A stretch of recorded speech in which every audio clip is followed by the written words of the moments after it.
मित्रों नमस्कार। भारत माता की जय, वंदे मातरम, जय श्री राम। मित्रों मैं दिलीप पांडे, स्वागत है आपका मेरे YouTube चैनल में।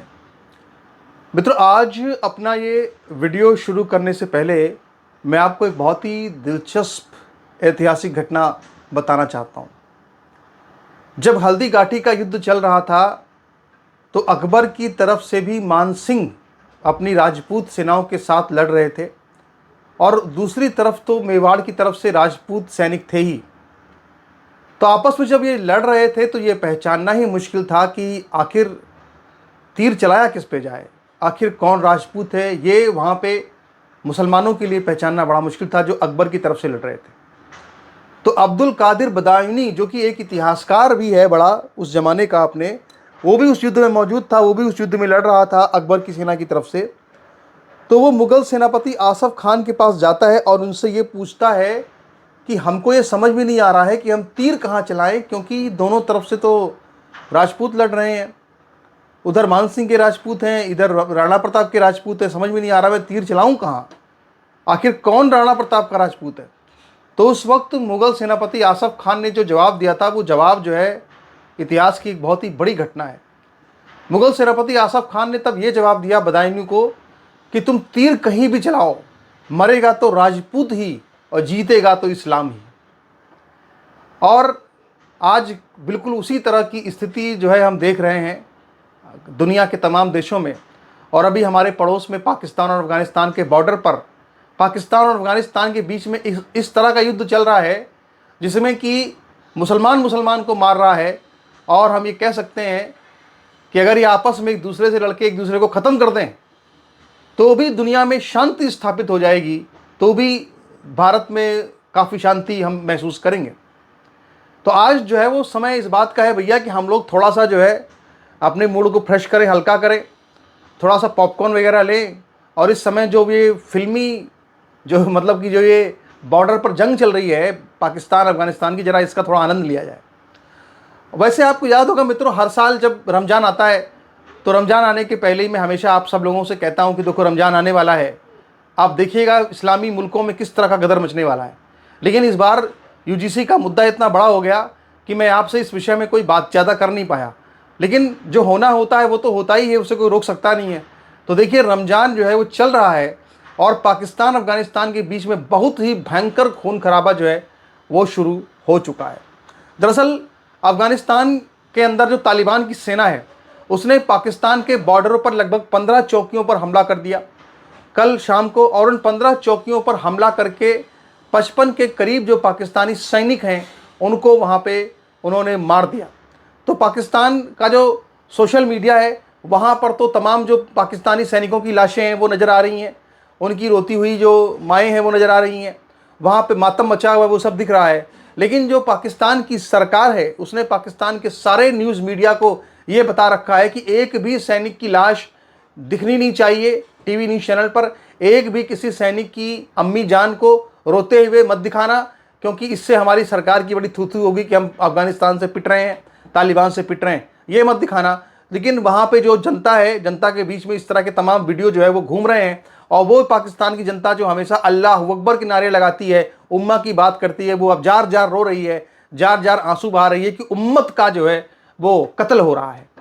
तो ये सब जो चल रहा है पाकिस्तान अफ़गानिस्तान के बॉर्डर पर, इसकी जो शुरुआत है वो तो अभी 2-3 दिन पहले ही हुई है। लेकिन जो ये पूरा कत्लेआम पहले तालिबान की सेना ने पाकिस्तान की आर्मी का किया, इसके बाद पाकिस्तान की आर्मी जो कि बहुत ही कायर आर्मी है, बहुत ही डरपोक आर्मी है और जो तालिबान की सेना के आक्रामकता के सामने कहीं भी ठहरती नहीं है, उसने सीधी सी बात है उसने अपने लड़ाकू विमानों का उपयोग किया।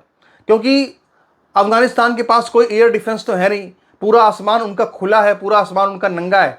तो पाकिस्तान के लिए बड़ा आसान है कि अपने लड़ाकू विमानों से वहाँ पर जाए, कायरों की तरह से वहाँ पे बम बरसाए और बम बरसा के वापस आ जाए। तो इसका बदला लेने के लिए तुरंत जो है पहले तो 55 सैनिक वहाँ मारे पाकिस्तान के तालिबान ने, और इसके बाद इसका बदला लेने के लिए वहाँ की जो आर्मी थी उसने कहा भाई कि अब जाओ रवाना करो, लड़ाकू विमान भेजो।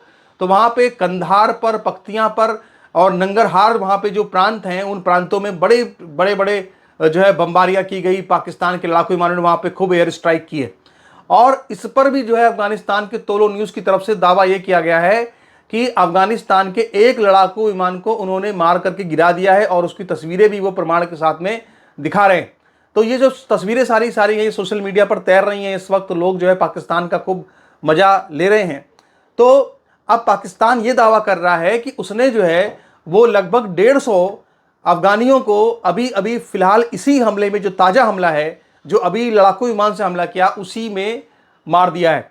तो अब ये सब जो रमज़ान में पूरा खूनी गदर चल रहा है, तो अभी जो है वो ईरान, जो कि पाकिस्तान अफगानिस्तान दोनों का पड़ोसी मुल्क है, तो ईरान जो है वो सामने आया है और ईरान के जो विदेश मंत्री हैं उनकी तरफ से कहा गया है कि भाई रमज़ान का महीना चल रहा है और रमज़ान के पाक महीने में किस तरह से ये आप लोग मिल करके जो दो इस्लामी हुकूमतें हैं वो आपस में एक दूसरे के सैनिकों का जो है खून बहा रही हैं। रोज़ा रखने का वक्त है, इफ्तारी खोलने का वक्त है और ऐसे वक्तों में काहे को एयर स्ट्राइक की सब कर रहे हो।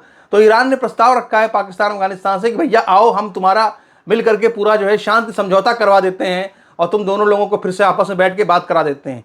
लेकिन पाकिस्तान के रक्षा मंत्री ख्वाजा आसिफ, उनका बयान सामने आया है। हालांकि वो काफ़ी बड़बोले रक्षा मंत्री हैं, आप जानते हैं कि जब ऑपरेशन सिंदूर चल रहा था तो किस तरह से उनका बड़बोला बन जाहिर था।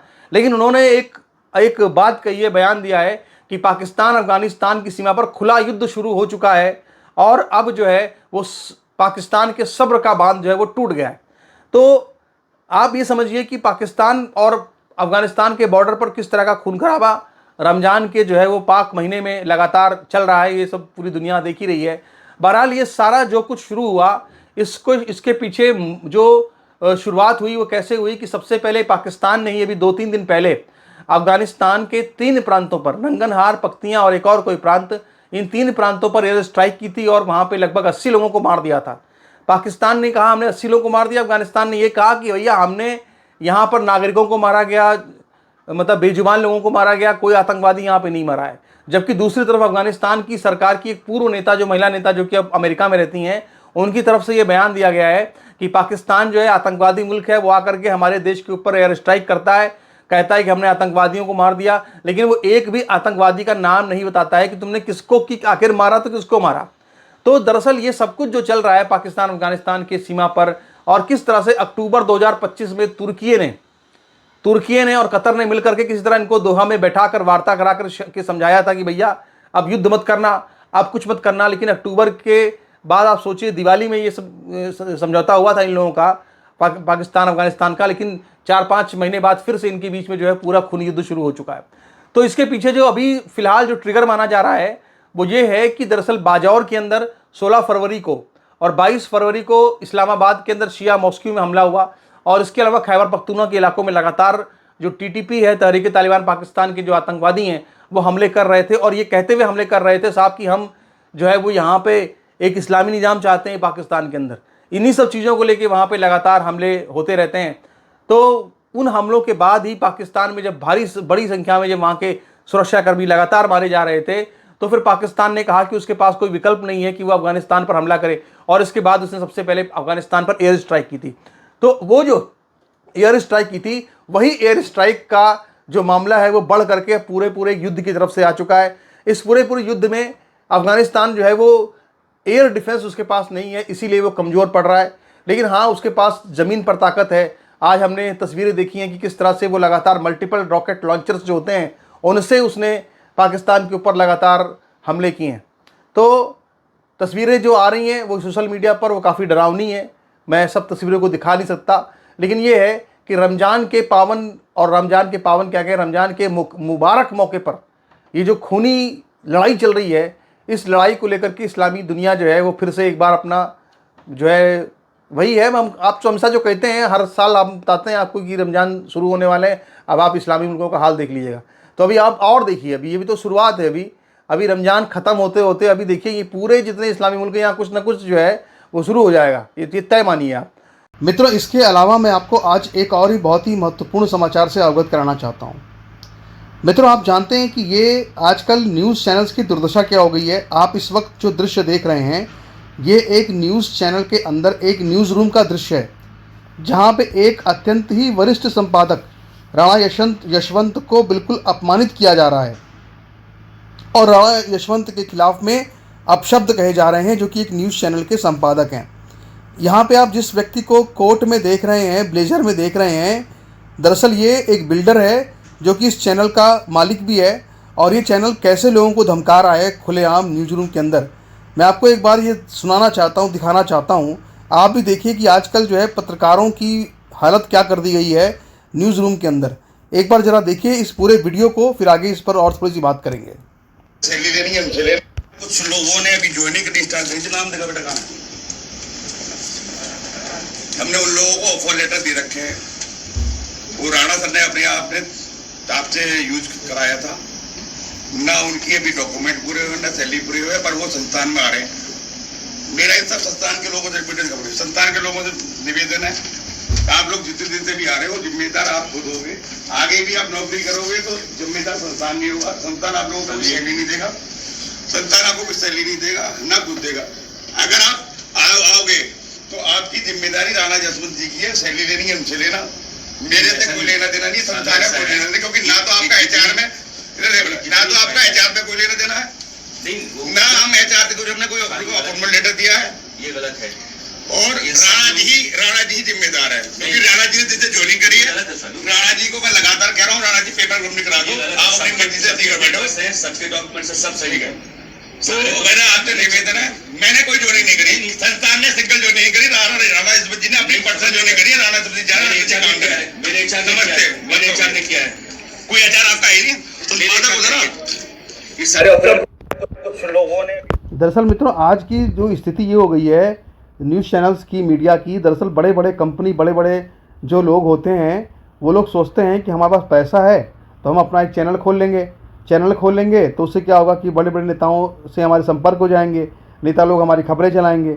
उस चैनल की आड़ में हम क्या करेंगे, अपने काले धंधे करेंगे, या हमारा जो ब्लैक मनी है उसको उस चैनल के माध्यम से हम उसको सही करेंगे। और इसके बाद जब यहाँ पे ज्वाइनिंग्स हो जाती है, लोग आ जाते हैं, काम शुरू हो जाता है, तो इसके बाद इनके पास पैसा नहीं होता नौकरी देने के लिए। जब इनके पास तनख्वाह देने के लिए पैसा नहीं होता तो फिर ये लोग क्या करते हैं कि जिन वरिष्ठ पत्रकारों को बुलाकर लाते हैं, जिन लोगों के माध्यम से चैनल चलवाते हैं, उन्हीं पर झूठे आरोप लगाते हैं। अब यहाँ पर यही हम देख रहे हैं कि राणा यशवंत के ऊपर, मैं राणा यशवंत को लेकर कुछ नहीं कहूँगा, लेकिन ये है कि वो एक बड़े नाम हैं इस न्यूज़ इंडस्ट्री के, और उनके सामने ही खड़े होकर के जो मालिक है वो ये कह रहा है भाई कि तुम अपना देख लो, तुम ही जानो, तुम ही चलाओ, हमसे कोई मतलब नहीं है, हमसे कुछ नहीं है, हम तनख्वाह नहीं देंगे, तनख्वाह राणा यशवंत देगा जो लेके आया है सबको, जो इन कर्मचारियों को लेके आया है। आप देखिए पूरा जो न्यूज़ रूम है वो किस तरह से भरा हुआ है, कितने सारे यहाँ पे कर्मचारी हैं। लेकिन आज की तारीख में न्यूज़ चैनल्स की स्थिति इतनी ख़राब हो चुकी है, उनके पास रेवेन्यू आता नहीं है, उनके पास विज्ञापन आते नहीं है। खासकर यूट्यूब की वजह से काफ़ी जो रेवेन्यू मॉडल है न्यूज़ चैनल्स का, उसको बहुत बड़ा झटका लगा है। तो ये सारी जो स्थितियाँ हैं इसको भी समझने की ज़रूरत है। नमस्कार, धन्यवाद।